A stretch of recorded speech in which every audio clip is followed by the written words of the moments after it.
All right, boys, have a seat. We need to talk about Chelsea transfer news with 3 players, and we also need to talk about our match today that we have. So stick around as we dive deeper into this.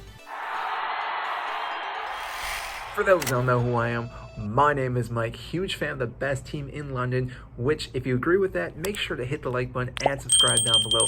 I greatly appreciate that. Now let's dive into the transfer rumors. First off is Ross Barkley possibly going back to Everton, which is kind of interesting because he did play for Frank Lampard when Frank Lampard was at Chelsea as their manager, and it seems like he's trying to get the old band back together to bring him back to Everton, which is where we got Ross Barkley in the first place. And I think this is a great transfer for both parties because as we've seen at Chelsea, our whole midfield is already bloated. Ross Barkley is not going to get much playing time, and I think at Everton he will see the pitch a lot more with Frank Lampard, and he was a pretty good player at Everton, so I think the fans would accept him quite well.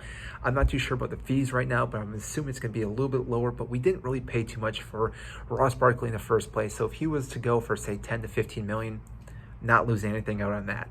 The next player we need to talk about is Benjamin Pavard from Bayern Munich. Now, this is kind of up in the air as of right now. There is no claim that this will happen, but what was tweeted out today is that Pavard would be happy to join Chelsea if the right bid came through to Bayern Munich, which we still have quite a bit of money left over since we've only had picked up 2 players so far, Sterling and Koulibaly. So we obviously have quite a bit of money to splash it in this transfer window. I think Pavard would be a good pickup for us.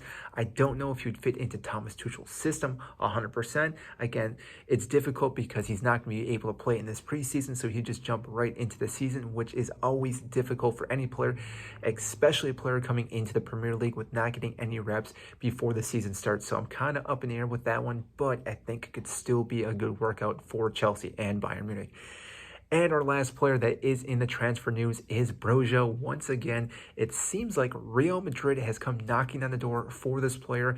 Now, this isn't really too surprising. With Benzema's age, I think he's 34, going to be 35 in December. So they definitely need another player. I don't think Broja is going to be the right fit for him. And I don't see Chelsea actually selling him because West Ham was already looking to buy this player. I don't see Real Madrid offering more than 30 for him as well. And Chelsea definitely need a striker with Kai Havertz and Broja only being our options. We really cannot sell Broja at this current moment unless we bring someone else in, which most likely will not happen again because the preseason is ending, which we have our game tonight, which hopefully we can get the best of our players because our last match against Arsenal, we got a thrashing of a 4-0. And right now, it seems like the whole team is kind of down low in the dumps, and we need to regain our strength, our mindset for our first match next weekend. And if we cannot do that, if we start off with losing our first game, I think that's going to just set the tone for this season. We need to come out, win this match. I may be doing a live feed on this one. I'm not too sure yet. It's kind of up in the air, but we will talk about this match and the match highlights when a game has finished because, again, we need to talk about what's going to lead into Chelsea's first match in the season after our complete preseason. So that is all I have for you today. If you did enjoy this video, make sure to hit the like button and subscribe down below. I greatly appreciate that. And that is it, and I will see you next time.